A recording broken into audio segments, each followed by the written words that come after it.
Tom Peng, love what you're doing on your channel, buddy. Super congrats. You know, giving your time and energy to nonprofit business channel. Look, man, keep driving that audience. So Tom Peng, look forward to spending some time with you. I know you got the right mindset, so I'd love for you to share some of that from the big V. God bless, be great. 10X. The greatest people are self-managing. They don't need to be managed.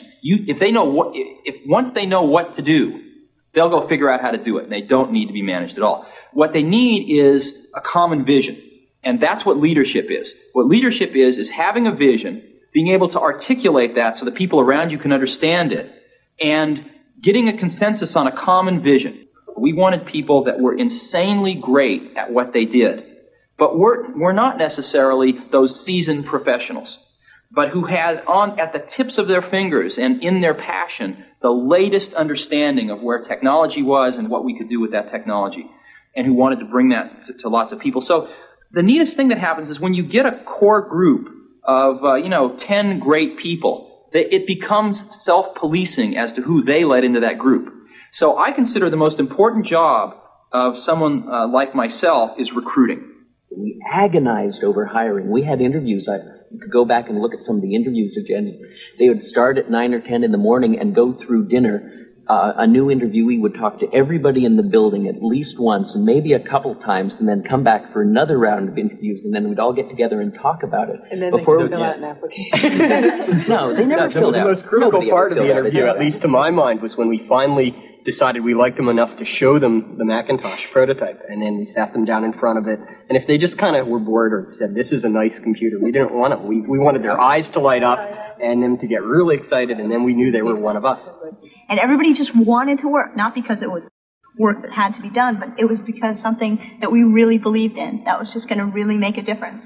And that's what kept the whole thing going. We all wanted exactly the same thing, and instead of spending our time arguing about what the computer should be, we all knew what the computer should be, and we just went and did it. We went through that stage in Apple where we went out and we thought, oh, we're going to be a big company, let's hire professional management. We went out and hired a bunch of professional management. It didn't work at all. Most of them were bozos. They knew how to manage, but they didn't know how to do anything. And so if you're a great person, why do you want to work for somebody you can't learn anything from? And you know what's interesting? You know who the best managers are? They're the great individual contributors who never, ever want to be a manager, but decide they have to be a manager because no one else is going to be able to do as good a job as them. After hiring 2 professional managers from outside the company and firing them both, Jobs gambled on Debbie Coleman, a member of the Macintosh team. 32 years old, an English literature major with an MBA from Stanford, Debbie was a financial manager with no experience in manufacturing. I mean, there's no way in the world anybody else would give me this chance to run this kind of operation. And I don't kid myself about that. This is an incredible high risk, both for myself personally and professionally, and for Apple as a company, to put a person like myself in this job. I mean, they're really betting on a lot of things. We're betting that my skills at organizational effectiveness, override all those, lack of technology, lack of experience, lack of, time in manufacturing.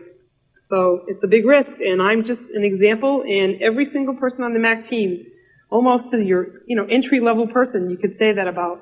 This is a place where people were afforded just incredibly unique opportunities to prove that they could write the book again. Inscribed inside the casing of every Macintosh, unseen by the consumer, are the signatures of the whole team. This is Apple's way of affirming that their latest innovation is a product of the individuals who created it, not the corporation.